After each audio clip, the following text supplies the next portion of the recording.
I've really been enjoying the study that we've been doing in Leviticus, and even though it was written not primarily for us as the primary audience, but for people about 3,500 years ago, it still carries a lot of truth and goodness and things that we can learn from. For example, and what we'll be talking about today is about living in community. And so sometimes we get bogged down because it was written for a people that were in a different time. It was written in different circumstances or different culture. And so sometimes we can get bogged down in the details or in the certain specific laws, and we miss the overall spirit of the law and what was intended. We find that as we look at Leviticus, especially these chapters 18 through 20, that it really answers a lot of questions for us, really basic questions about the nature and the character of God. And we'll talk a little bit more about that shortly. It talks about how to live life. Just imagine if you were taken out of this culture that you were born into and you were placed in some of the tribes of Australia in the outback, the Aborigine tribes, that you didn't know anything about, you would be totally lost, and you would have to learn how to navigate life from other people. We all were born into this world, right, as babies, and we had to learn how to live and grow in life and how to interact. And most of us did that primarily through our parents and our families, but this was very much the case with the children of Israel. Remember, they had been 400 years in Egyptian bondage, and now they were released and to go into the land of Canaan, and they needed to know how to live in community. And we're all going to live learning from someone else. And God said, and as was read in the reading, I don't want you to learn from the Egyptians. Don't do as they did. Now, there are people in the land of Canaan, which I'm going to drive out, but you'll have some interaction with them, and I don't want you to learn from the Canaanites how to live. So who were the children of Israel to learn from? They were to learn from God. And that's what Leviticus 18 through 20 is all about. It's about instructions on how to live in community together in peace and in harmony and in safety with order and not in chaos, confusion, and lawlessness. Now just imagine if you left here today and there were no traffic laws, it would be chaos out on the road and likely to cause harm to property and life. So there have to be laws, has to be order that brings that about rather than confusion and chaos for the good of society. So I came up as I was reading and just noticing some of the things that were taking place in the book of Leviticus, that first and foremost it tells us that our authority, the order of hierarchy in our society or in the children of Israel's society, was to be from God. He was the ultimate authority. Leviticus 19:2 says, "Be holy as I am holy. I am the Lord your God." And approximately 20 times in Leviticus 19, it's tied to this phrase, I am your Lord. I am the Lord. You're to follow me. And this is why this law is put in place, because I am the Lord. And then notice line number 2. So God is at the start of our hierarchy. He is the ultimate authority. And then look what's on line number 2. Now, I came up with this triangle. This is not biblical, but I think it bears a lot of truth to it. Look at line number 2.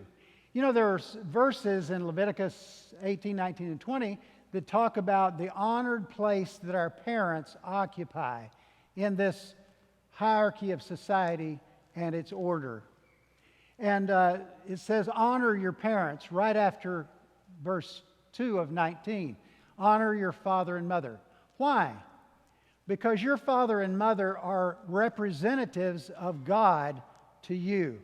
If they are following God as their ultimate authority, then they are teaching you, their children, to follow in the ways of God. And also ask us to respect our elders in Leviticus 19 and verse 32. It literally says, rise up at the gray-haired man. And I noticed that not one person stood up when I got up here. So we got a lot of learning to do. What it means is honor the elderly. Why? Because they've followed God all their life. They have a lot of practical experience. They have wisdom. And if society is run the way it should, the wisdom of the elders, should be passed down to those who are younger. And in Leviticus, I believe it's 20 and 21 and verse 8, it says, you shall consecrate the priest, set them apart, make them special, they are unique, because he serves the bread of God for you. He shall be holy, it says, unto you. The reason these people occupy a higher level of authority in our society and their structure is because they represent God to the people.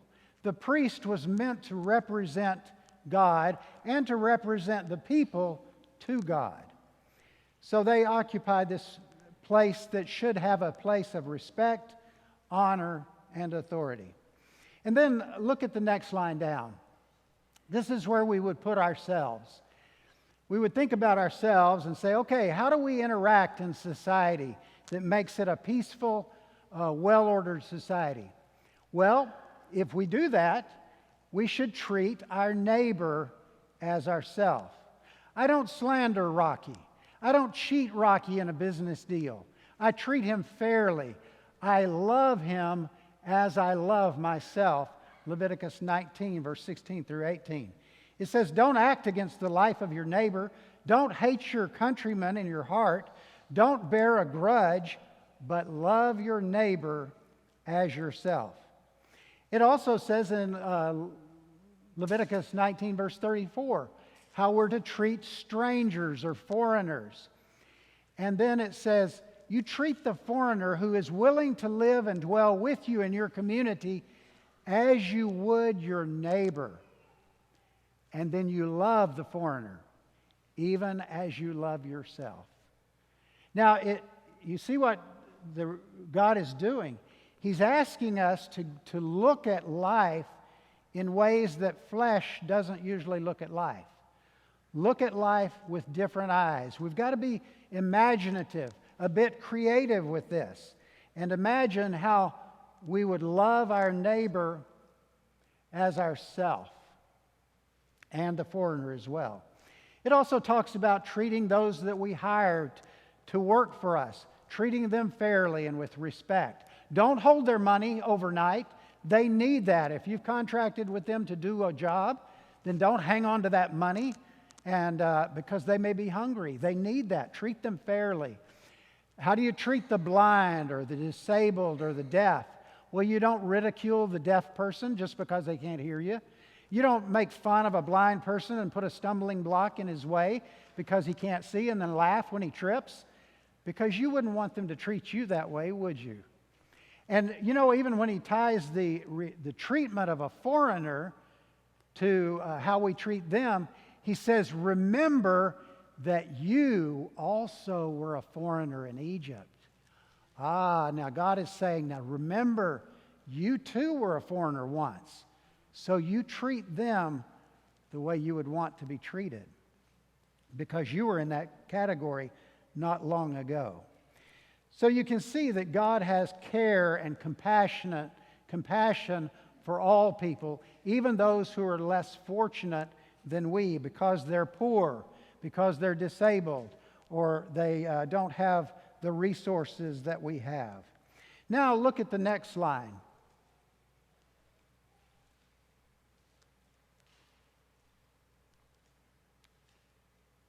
You might have to advance that for me. The next line talks about how we treat those who are under us in authority. Now, this next line does not mean that children or our servants are any less valuable or less important than we are, but these are people who have been put in charge of our personal responsibility and care. Obviously, our children are born into our family, and they need the care and attention of their parents. And because of that, our children are to respect our parents, but the parents are to be treating their children with respect also. In fact, many verses throughout these chapters talk about you don't treat your children like you would your possessions or your property. Now, in many cultures at this time, they did treat their children as their possession, as their property, to do with as they willed. But God says you don't treat these people, even though they're under your care and under your authority, you don't treat them like property or possessions. You give them the respect and the dignity and the compassion and care that a human being deserves. And then it talks about, you might have read that it talks about how you treat your slaves in Leviticus 19 and verse 20. And we think in terms of slavery as people we've captured or kidnapped and held in bondage. But more often than not, these were indentured servants. If I had fallen on hard times and lost all my living and could not support my family, I might back then go and sell myself to, and my family, to Mark and say, Mark, would you take care of us, feed us, support us, and we will serve you. But they're still to be treated with respect and with compassion and care because they have placed themselves under your care and your responsibility. So you can see that there is a hierarchy in society, but there are laws that were meant to bring about a thriving community even in these circumstances. And you'll also see throughout Leviticus 18 through 20 that there were even rules about property, about cattle, about your crops, and so forth. And it's tied to the fact that God cares about everything that God has created. And He says, I'm going to give you this land that you are to take possession of. And if I'm not mistaken, that possession of is also like Genesis talks about when Adam and Eve were told to take care, tend the garden, have dominion over it. They were to care for the garden. The garden was placed in their responsibility. And when the children of Israel went into the land of Canaan, they were to take care of that land, to take care of the crops, to take care of the cattle, because God cares about the things that He's created. He cares about this world. And that's one reason that we don't litter and we don't pollute our streams, and when we don't dump trash in the ocean, and when we don't pollute indiscriminately our air, because that's the air that you have to breathe and I have to breathe. God cares about these things. God cares about the work that you do. God cares about that you do good work in life and that you work as if you're working for the Lord. God cares about our environment. But you know, God cares most about human beings, about you and me. And if I dump trash and throw it out my car window, I may very well be polluting your front yard. And we don't do that because I don't want to mess up your property. I don't want to mess up the place in which we have to live. And so we're called to take care of everything that is in our dominion and our influence of care. In summary then, not summary of the whole lesson, just this part, but in summary, the call is for those in authority to respect and care for and value, especially the people in their circle of influence. Children, strangers, servants, workers, the poor. The call in Leviticus is meant for society and God's kingdom, God's world, to be a blessing. And we see that God, in caring about all these people, He's trying to bring about order, peace, and harmony in our society, or as they would say, to bring about shalom, all things as they should be. And we see that God cares about justice, treating people fairly. He cares about mercy. He cares about goodwill towards others and human flourishing. So the call is then, don't just think about yourself, but think about others as well.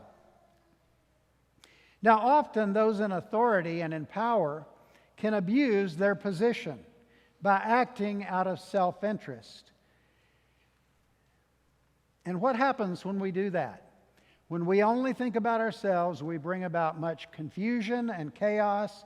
We harm other people, and ultimately that even harms us ourselves. If I abuse my children, then guess what? And treat them like, oh, they're my property, I can abuse them any way I want, they're mine. Well, one day I won't have children that respect or care about their father. And so we're called to take care and think about everybody in our circle of influence, not just ourselves. And I like what Lewis Smedes calls looking at other people with magic eyes. And that's kind of what it means, doesn't it?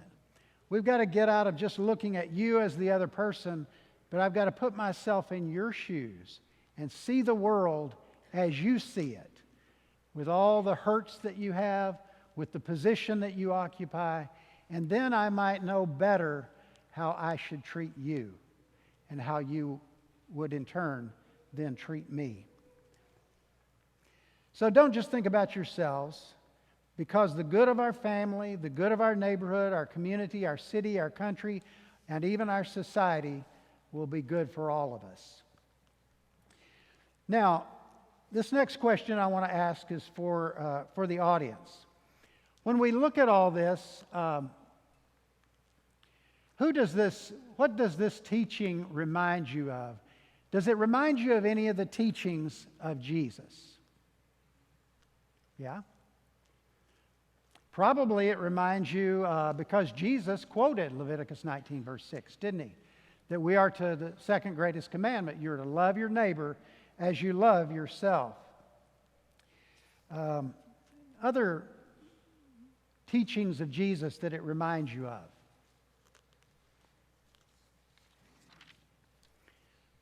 Was anybody thinking about the golden rule? We look at others with magic eyes and see how they would want to be treated.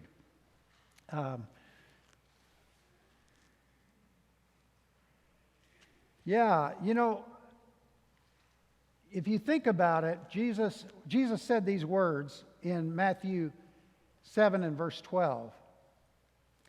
He said, therefore, why don't you just read this with me? Let's read it slow and very deliberately out loud together.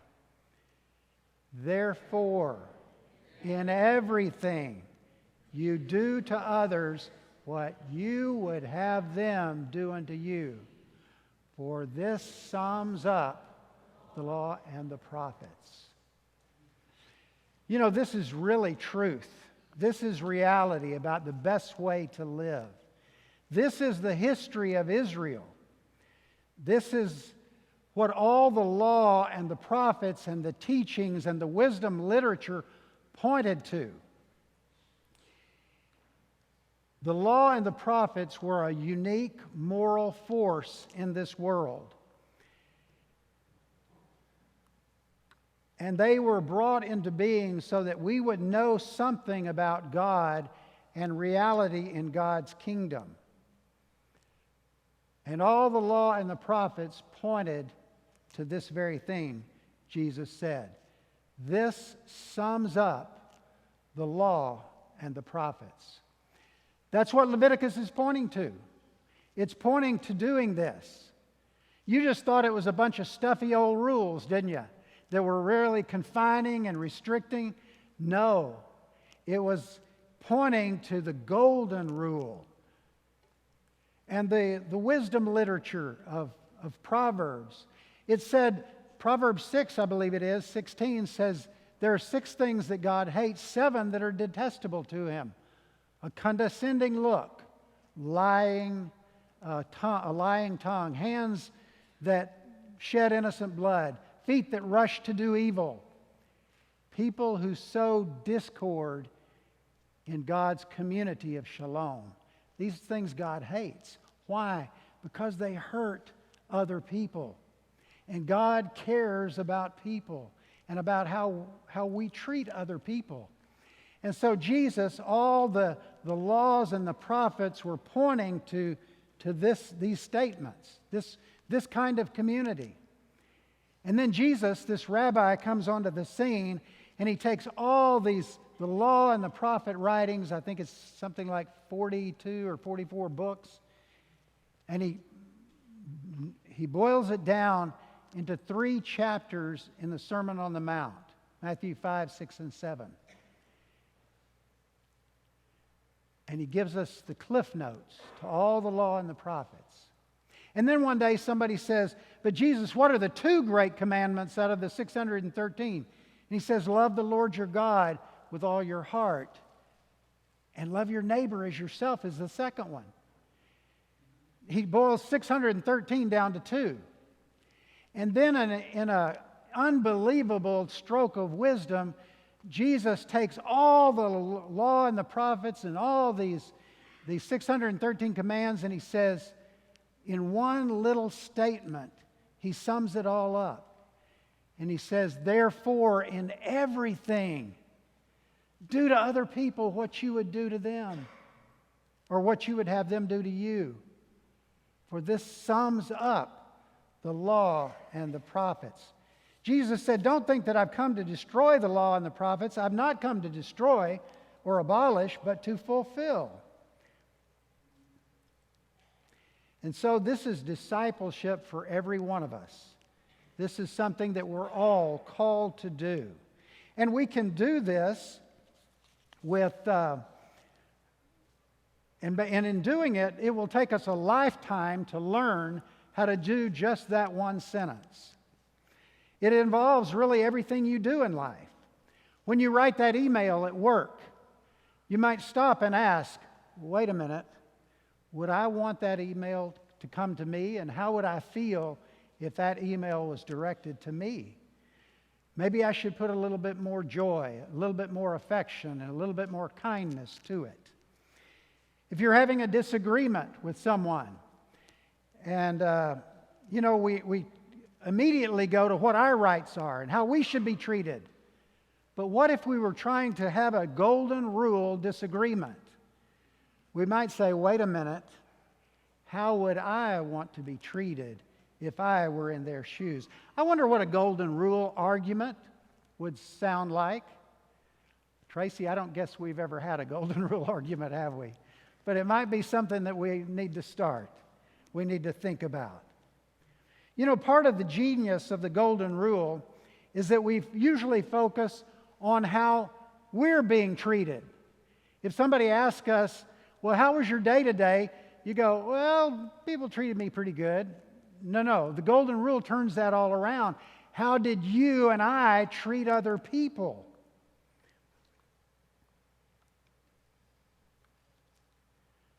What did you do to make life go well for somebody else?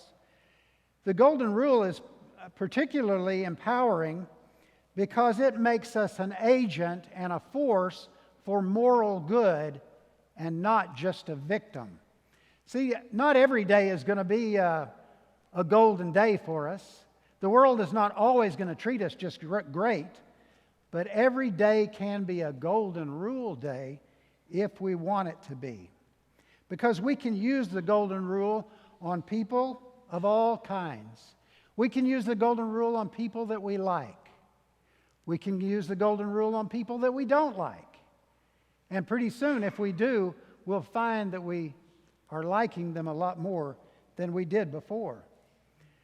You can use it across all different cultural divides and generational divides. You can use it on people of skin of a different color, of gender differences, ethnicity differences. The golden rule is golden and not just a rule, because a lot of rules just tell you, do this or don't do that. And there's no creativity or imagination to it. But the golden rule is all about creativity and imagination. The golden rule is about stretching who you are and allowing you to be more imaginative and creative in how I would like to be treated, so therefore I should treat other people as if I were walking in their shoes.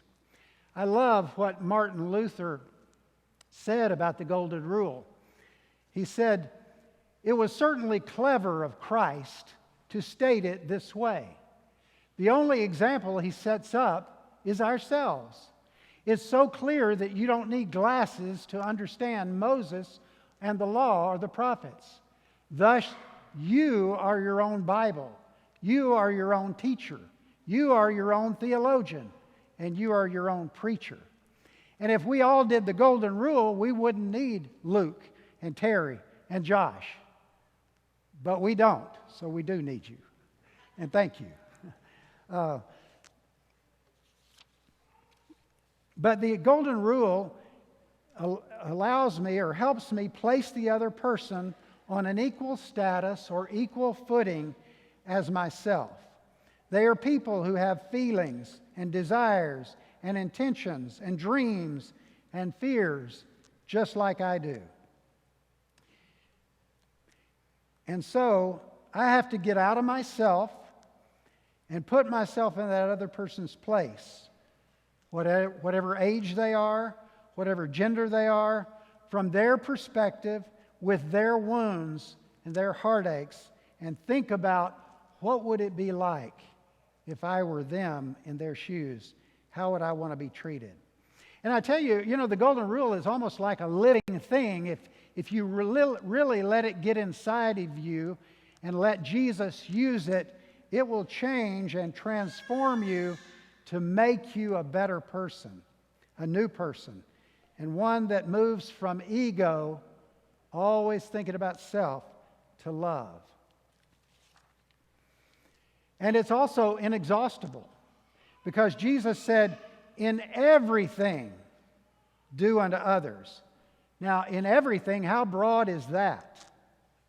There was the silver rule that was mentioned in many of the ancient writings, like in Confucius, which just used the negative. And it said, don't do to other people what you wouldn't want them to do to you. But that's just avoidance. This is much more open and unlimited an opportunity for you to use your initiative and your creativity and your freedom and imagination as a force for good, to go out and do all that you can to bless someone else. And the golden rule is also universal. Jesus doesn't just say use it on your neighbors and on your friends, but he says use it even on your enemies, people who may not believe like you, people who don't look like you. In other words, use it on every person who is the other, all of humankind, those who are your friends and those who are your enemies. Jesus taught a golden rule message. It was said by Peter when he was describing Jesus' life in Acts 10.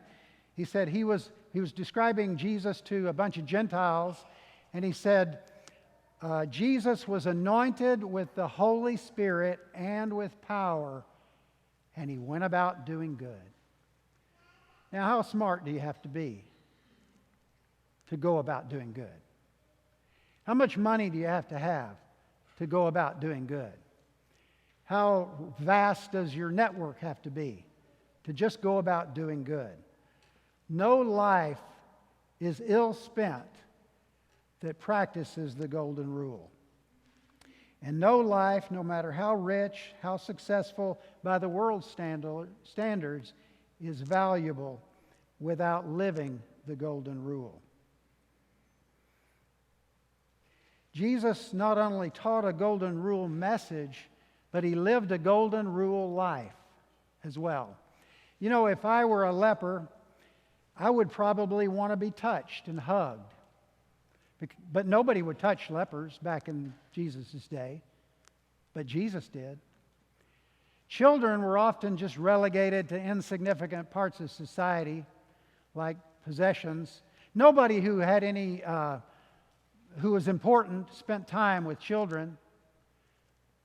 But if I was a child, I'd want to be blessed. I'd want to be paid attention to by Jesus. Jesus did. If I was a prostitute or a tax collector, or if I had messed up my life with a lot of sin, I would probably want to be forgiven and loved and welcomed back into respectable circles of society.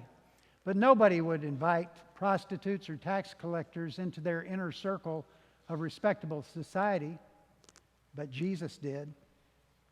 And even on the cross, when he was about to die, a criminal who had just, it seems like just a few moments before, had mocked Jesus, said, "Lord, remember me when you come into your kingdom." And if I were Jesus, I probably would have just ridiculed him. But Jesus didn't do that. He said, "Today, you'll be with me in paradise." So Jesus really taught a golden rule message. He lived a golden rule life. He died a golden rule death. And he set up or started a golden rule community. And we think life is so complicated, and we make it that way sometimes. We worry about what school we're going to get into. We worry about what job we're going to get, if we're getting the respect that we deserve from other people. But Jesus said life's a little more simple than that. Just go and do to other people what you would have them do to you. Now, you know, we gather for life transformation. And the only way we really learn how to do the golden rule is not just by talking about it, not just by theorizing about what it's like. The only way you really understand and know that Jesus' words are true and that there really is a blessedness and a reality to living in a golden rule dominated community is not by talking about it or theorizing, but by living it out and putting it into practice. So, does anybody want to guess what the practical application to the golden rule is?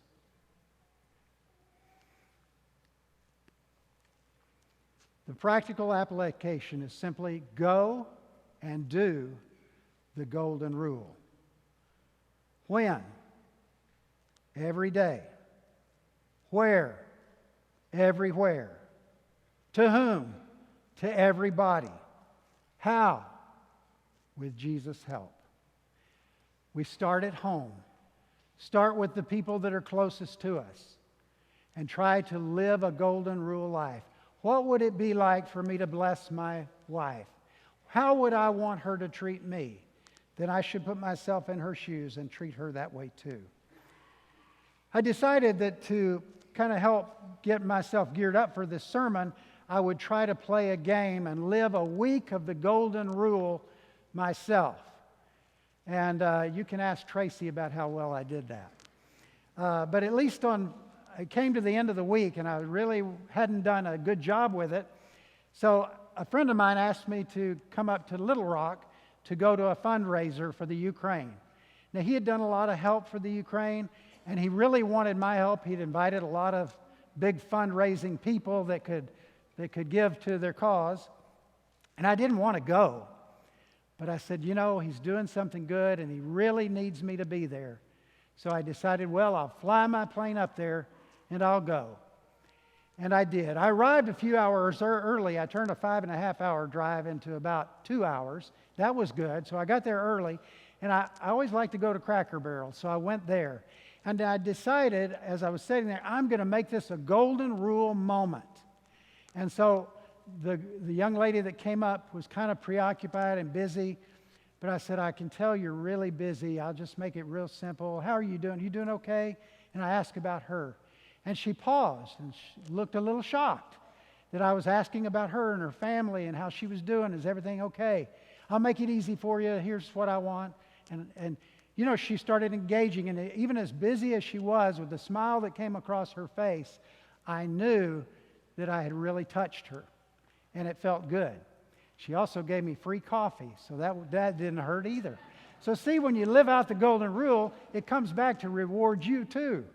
And it really made her day. And we said a blessing one to another, and then I left. I went over to the fundraiser, and I said, I'm going to make this a really golden rule environment. I met the founder of Dillard's, or the CEO of Dillard's there. And I said, man, I love your stuff. I grew up in Dillard's clothing. We still give gift cards every year for Christmas. If we don't know what to get you, you're getting a Dillard's gift card. And I said, thank you for your company, and all you've done. And, I just went around to each person, there was a big newspaper man there, and I said, it was the newspaper or the news that was covering the war in Ukraine that really made me start wanting to go, because I saw people being mistreated. So thank you for what you're doing to get the word out in news in our world in an honest way. I tried to bless every person's life, and it really met with great success. And I felt like, with almost every person there, and it made it a wonderful opportunity. And then, of course, I missed my flight back, and Josh gave the lesson for me. And thank you for giving me a golden rule experience last Sunday and covering for me on short notice.